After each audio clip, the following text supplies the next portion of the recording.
Hi, morning, David Roach, Independent Strategy. I wanted to talk to you about gas prices, the global gas prices in the form of LNG and European gas prices in the form of TTF. Now, last year, when the crows were crowing on the fading leafy boughs, prophesying death and gloom in a freezing winter of EU gas shortages and social discontent, we went short both EU gas and global LNG. To recap, the TTF price, that's the European natural gas price on the Amsterdam Exchange, was then about €300 a megawatt hour. It is now 50. And LNG gas was also 50% above where it is today. Now, what happened and why is this about to change? Number one is that global energy prices are set to rise. And of course, when global energy prices go up, there is a correlation to gas prices. Global energy prices are about to rise because countries like Saudi Arabia are not now going to pump energy at the US behest in order to supply the world with cheap oil and reinforce the US military position. It is much more likely to use its oil assets, to do deals with China and other authoritarian states outside of the US dollar system for its own geopolitical ends. Of course, that oil may be sold for weapons. It may be sold in renminbi at a discount.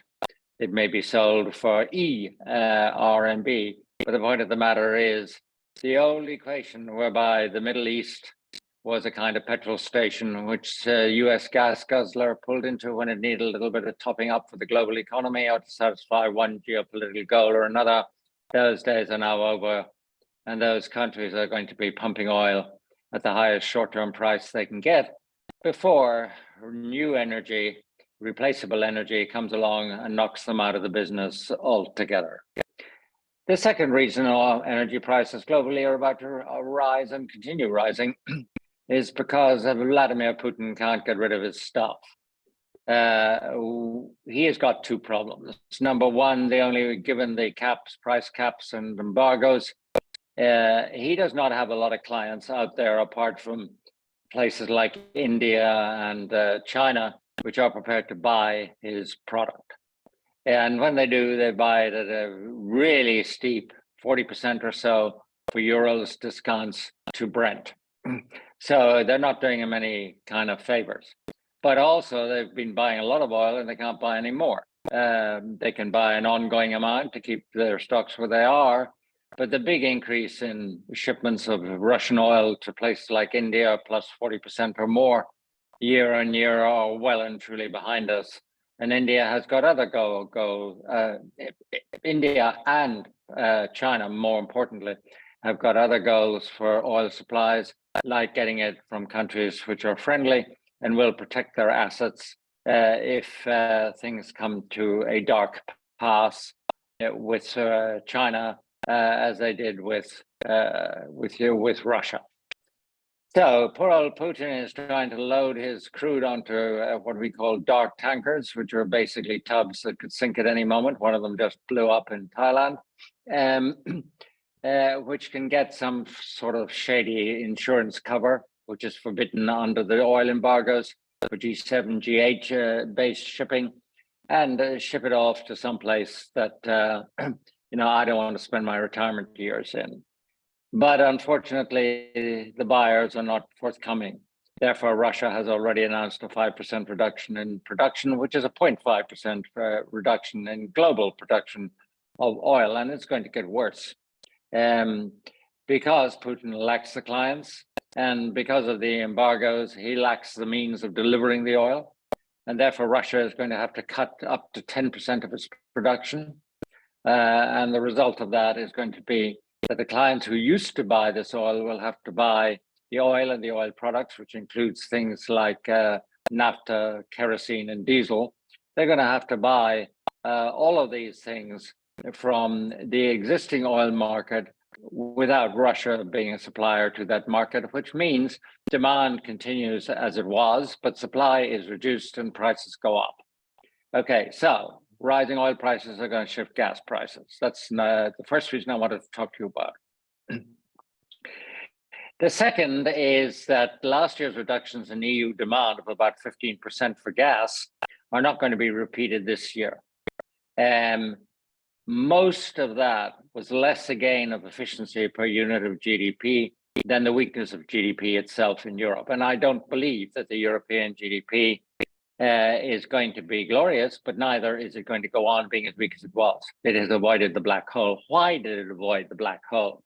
Undeservedly, you may say, and you may well be right, but it avoided the black hole for these reasons. Number one is the stock of excess savings in households since COVID days, when they got subsidies from the government and couldn't spend it all, is still approximately 7 to 8% of GDP. It might be a bit less today, but that's where it was in the second and third quarters of last year. The second thing is that the European governments, of course, acted with alacrity to protect consumers against rising energy prices and to protect industry, corporations against rising energy prices. And they did so by price capping energy in these markets and paying subsidies to the users of electricity and gas. This was very effective in the sense that it stopped European demand collapsing. It was very ineffective in that these measures were extremely poorly targeted, and the rich got as much or more using more gas than the poor. But nevertheless, it created a second buffer, which is still in the pockets of the US corporations and above all in the pockets of the European consumer, which can be used to continue to boost consumption. And the third, almost unbelievable way in which the European economies are going to be supported is that unemployment is at 6%, which for Europe is nothing. Even if you include shadow unemployment, it's 7%. These are figures which are decade lows. It tells you something very important. It tells you that the productivity in the European economy, which is growing not at all virtually, is terrible because you have full employment and you have an economy which is busy doing nothing or shrinking. The result is output per hour, which is negative in huge terms, and unit labor costs, which are through the roof. Now, you know, and I know that in the long term, in an economy which is highly socialized, where the employment is protected by government, where purchasing power has been protected by government, you're not going to get inflation forever. But for the moment, you are going to get lower inflation because the oil price, the energy prices, which were limited in their effect on consumers and corporations last year by government, are now going to drop out of the price index. So actually, the HICP, the European Harmonized Price Index, is going to drop below the ECB target for a period, which is going to encourage the punters to say inflation is dead, the ECB has to reverse course, and all the effects that that has on the happy investors and consumer confidence. It's kind of odd. But the bottom line is that the weakness in the European economy, which itself produced the weakness in gas of about gas consumption, approximately 15%, is not going to happen again. And therefore, if you take the figures and put them down on the back of an envelope, which is the most I can do, in order to fill the stocks up to the level of 90%, so you're talking about next winter having the same buffer in terms of gas stocks in Europe, LNG, and the totality of European EU natural gas, TTF.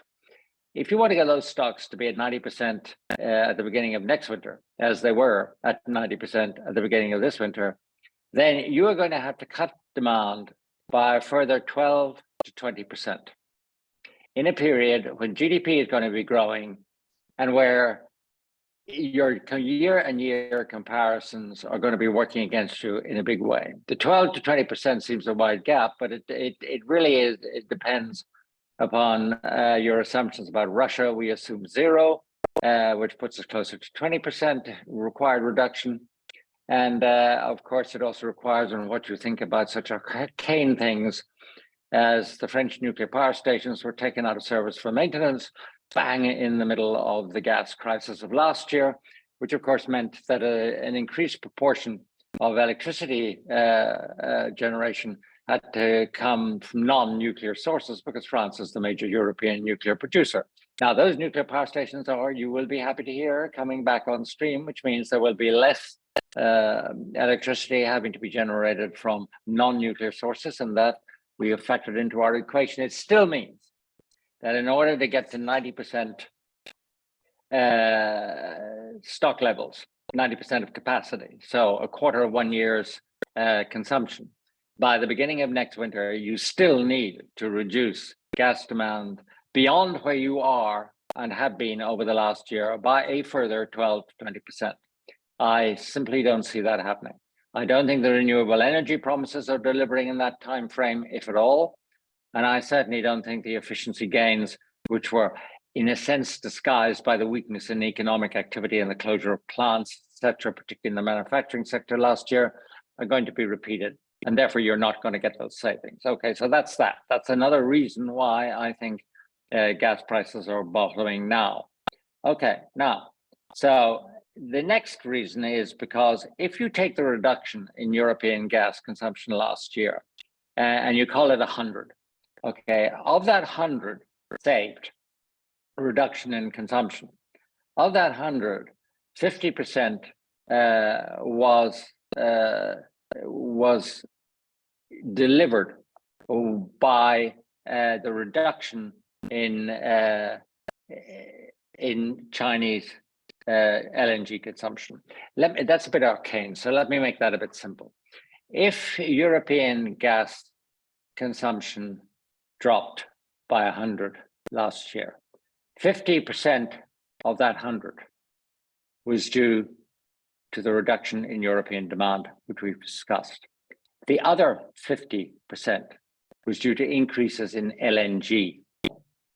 Of that increase in LNG imports, China's reduction in demand, because it normally competes for the same LNG as imports, China's reduction in demand was approximately 30 to 40%.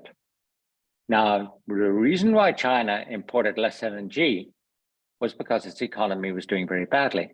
Its economy is still structurally very weak. Many of the issues we've discussed before and have not been resolved. But China's economy in the next 12 months is going to be a lot stronger than in the last 12 months because it is opening up. Consumers have got excess savings, which to some degree will be spent. And there's lots and lots of state subsidies and leverage going on, which actually add to the underlying problems of China in economic terms, but will boost demand to some degree in the short term. All that added demand will need LNG.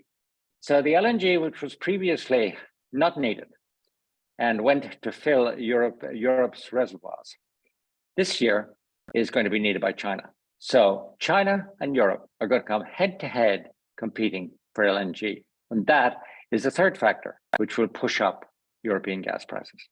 Now, just as an anecdote point, let me close by saying that, okay, the bottom line, back of the envelope, European gas reserves were 90% of capacity at the beginning of last year. That's approximately 23 to 25% of 1 year's consumption. They are currently at 66% and falling at approximately 0.3 to 0.4% per day.